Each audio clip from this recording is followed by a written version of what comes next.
आज आमच्या जखणगावमध्ये दिवाळीच्या भाऊबीजेच्या पर्वावर जय हिंद फाउंडेशन की जी आपल्या राज्यातली माजी सैनिकांची एक अग्रेसर संघटना आहे आणि या संघटनेमार्फत जखणगावातील परिसरामध्ये आरोग्यदायी या दृष्टिकोनातून वृक्षारोपणाचा कार्यक्रम आज हाती घेतण्यात आला।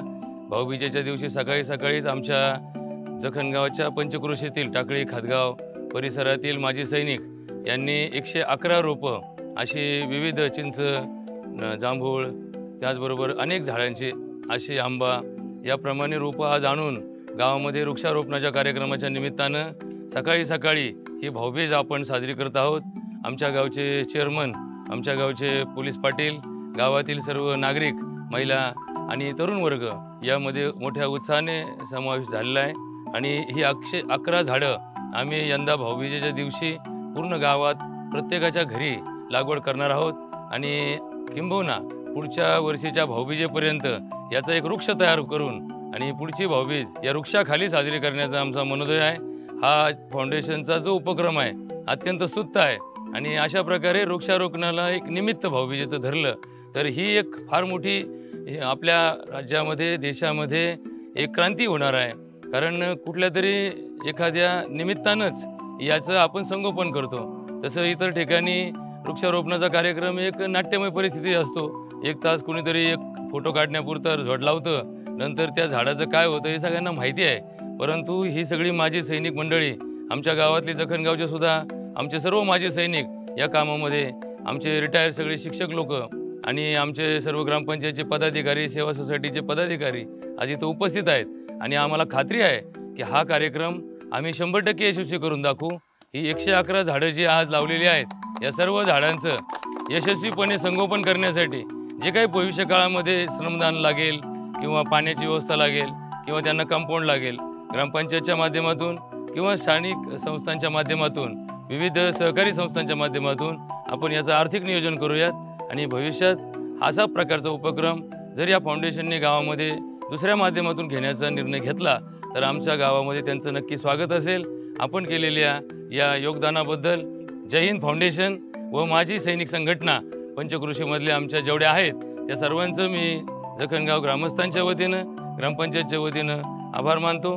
जय हिंद फाउंडेशनचे अध्यक्ष शिवाजी पालवे साहेब, त्याचबरोबर यांच्या नेतृत्वाखाली ज्यांचे सर्व पदाधिकारी आज या ठिकाणी आलेले आहेत, त्याचबरोबर वन खात्याचेही अधिकारी या उपक्रमामध्ये सहयोगी आहेत आणि आमचं गाव भविष्यामध्ये वृक्षारोपणाच्या बाबतीमध्ये राज्यात अग्रेसर असेल याची मी आपल्या सर्वांना गावच्या नागरिकांच्या वतीनं ग्वाही देतो।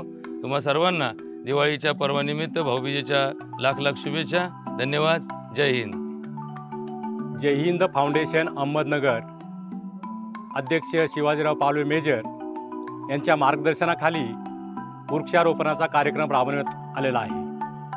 त्यांनी आज येथे जखणगावासाठी 111 झाडं आणून पोच केले आणि त्याची लागवड केलेली आहे। तसं सांगायचं झालं तर जय हिंद फाउंडेशन हे काय नवीन संस्था नाही आहे। त्यांनी आजपर्यंत हजारो वृक्ष लागवड केलेली आहे। मोठमोठे डोंगर आहेत, ओसाड पडलेले डोंगरावर सुद्धा त्यांनी वनराई फुलवलेली आहे। त्यामुळे फाउंडेशनचा मी सर्वांच्या वतीने आभार मानतो।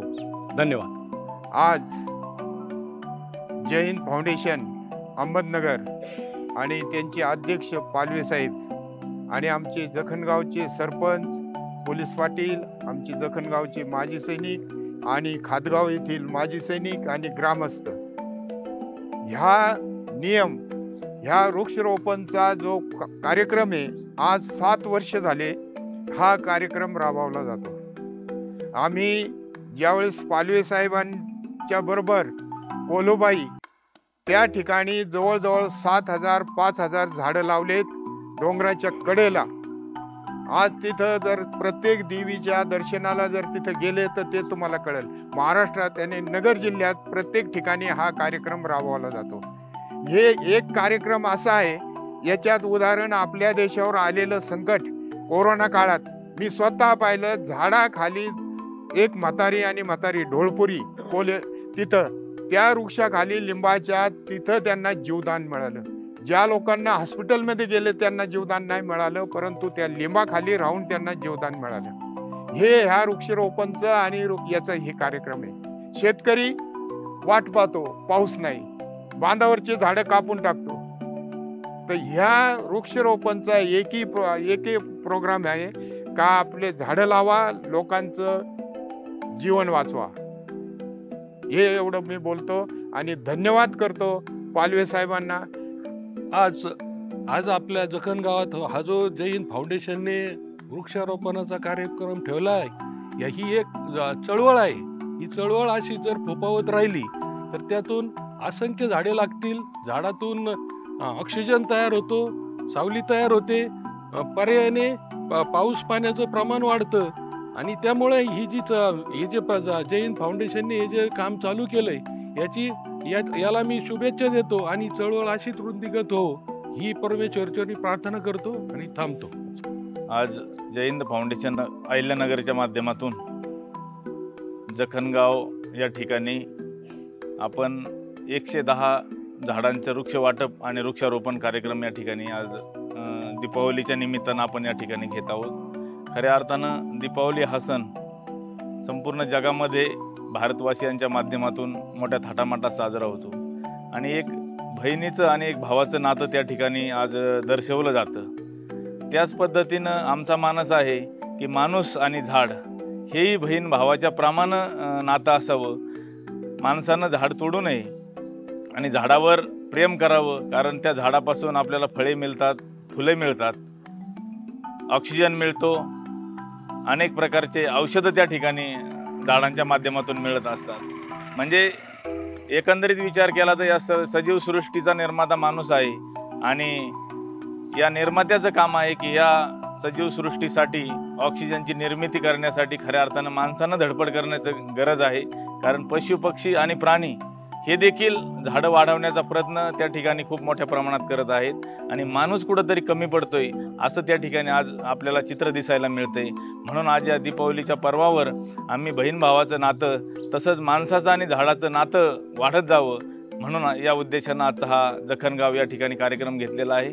मी जखणगावचे सरपंच गंदे साहेब, आमच्या टाकळी खातगावचे सर्व माजी सैनिक बांधव, उपस्थित असलेल्या सर्वांचे या ठिकाणी धन्यवाद व्यक्त करतो की आपण या गावामध्ये आम्हाला येण्याची संधी दिली, या ठिकाणी झाडं वाटप करण्याची संधी आणि लावण्याची संधी दिल्याबद्दल मी समस्त जखणगावकरांचे या ठिकाणी धन्यवाद व्यक्त करतो आणि आपल्या सर्वांना दीपावलीच्या खूप खूप शुभेच्छा देतो आणि थांबतो. जय हिंद, जय महाराष्ट्र.